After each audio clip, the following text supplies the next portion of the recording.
With all the expense and the bother and the maintenance of evaporative cooling pads, a lot of times people say, hey, do we really need evaporative cooling pads?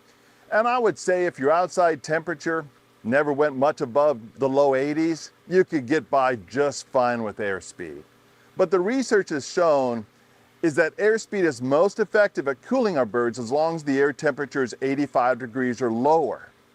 Once the air temperature goes above 85, and especially when it starts approaching 90 degrees, we're losing our cooling effect of the wind. Yes, we might be blowing air over the birds at 800 feet per minute, but we're blowing hot air over the birds.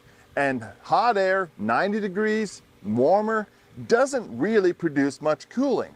So again, if your outside temperature is below 85 degrees, most of the time we can do all the cooling we need with airspeed, but at those higher temperatures, we need that ability to bring it back down to 85 to keep our airspeed effectiveness cooling.